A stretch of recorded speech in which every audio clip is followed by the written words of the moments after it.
Hello students, and during the completion we are just at the end of the language of chemistry chapter, and already we have discussed all the lectures, and I hope all the confusion has cleared, and you have just before watching this lecture all just watch my previous lectures based on this language of chemistry chapter. So today some topic what I have left that I will explain, and we will just finish the chapter. These are very easy topic, and in your class, in class 9 it is very just basic knowledge you need. Okay, in class 11 or 12 you will just read more about this thing, so we will just go with it.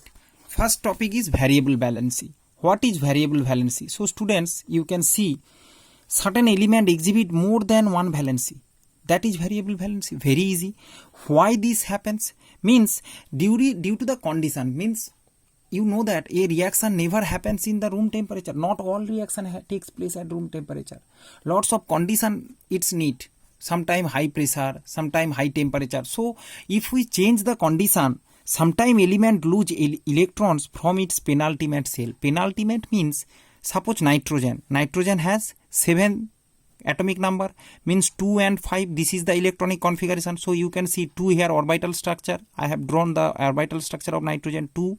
And outer is 5. 2 to 4 is a 5. So outer cell is called ultimate cell and inner cell is called penultimate. Nothing else, very easy. Outermost cell is also known as ultimate cell and inner cell is known as penultimate cell. Means in some element what happened, this outermost, all the outermost cell electron will remove, will just transfer. Okay, all the outermost electron will transfer. Either it will release, leave the electron. Whereas it will leave, sometime it will used to means lose some electron from penultimate cell also. Okay, that's why they used to show the variable valency. I am not talking for the nitrogen. I have take the nitrogen as example. Means sometime it happens. Okay, in nitrogen it will not take place because 5 outermost electron is there. Maximum it used to show 5. So that's why just what's the in ultimate and penultimate cell. That's why I have taken the example of nitrogen. So 2 positive valency. So how the variable valency occur? There is some example. 2 positive valency. You know, when 2 positive valency is shown, OUS AS is for the lower valency and IC for the higher valency. For ferric, ferrous, you know, Fe3 plus means ferric, higher valency, and Fe2 plus lower. That's why AS, OUS is ferrous. Similarly, Cu2 plus cupric, Cu plus Q plus. That is the variable valency. 2 types valency, 3 plus 2 plus. Here valency 3, here 2, here 2, here 1 for copper. Okay, so cupric, Q plus. You can check from your Selena publisher's book, table 1.3, where all this example has given.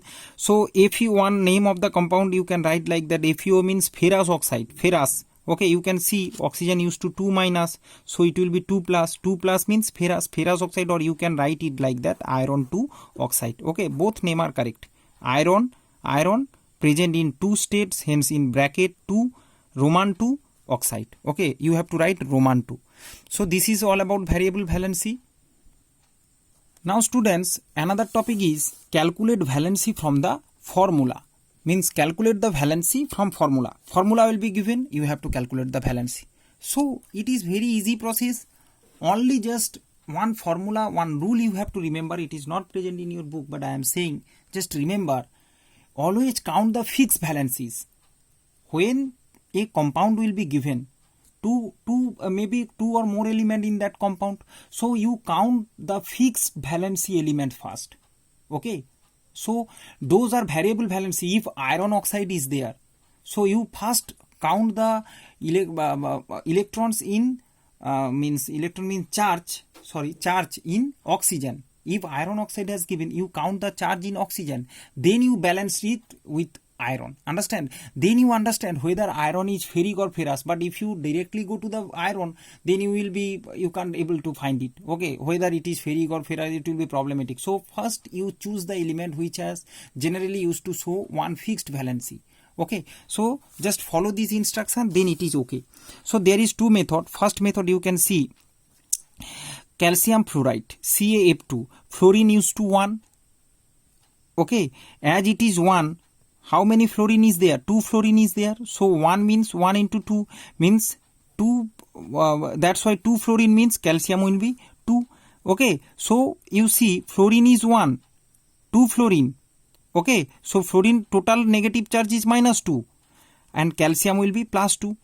Okay. So just by this you can see, or you can write it means exchange of valence. You know that when a formula when you just derive the formula, suppose I am establishing this formula, calcium used to 2, fluorine used to 1, so cross multiply, what happens?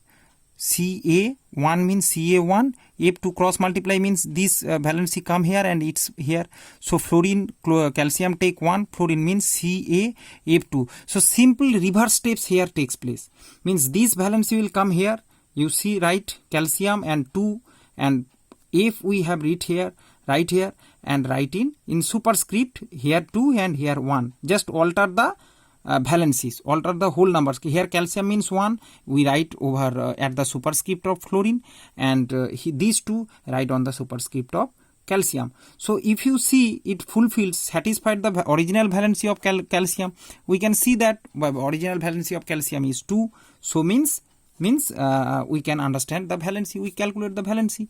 Okay, so only you can see based on knowledge of valency of the radicals, you have to keep the knowledge of valency of the radicals, otherwise you can't apply this method. You have to keep the knowledge what is the valency of the radicals. Okay, now there is another process, we can count it as x, we can count, we suppose let the valency of calcium is x, and we know the valency of fluorine is 1 minus 1, that is the valency of fluorine. You have to know the valency. I told here you just see based on knowledge of valency of radical. So you know the valency of fluorine is minus 1. So put the valency. So total we know the balance of valency becomes 0. Okay, as it become neutral. Otherwise the element will not, the compound will not exist. The compound should be neutral, means their addition subtraction of all the valencies will be 0.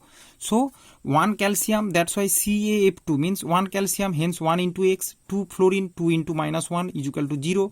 If you solve, you get the x is equal to plus 2.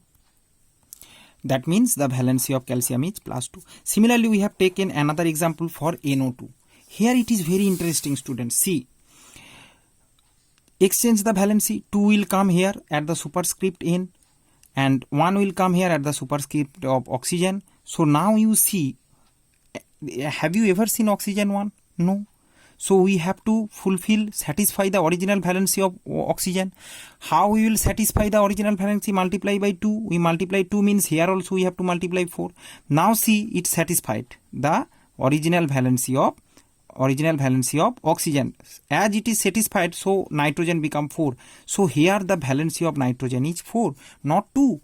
By watching NO2, most of the students used to write N2 here. Exchange of valency takes place, means valency of nitrogen is here 2, but that will be 0. You will get 0.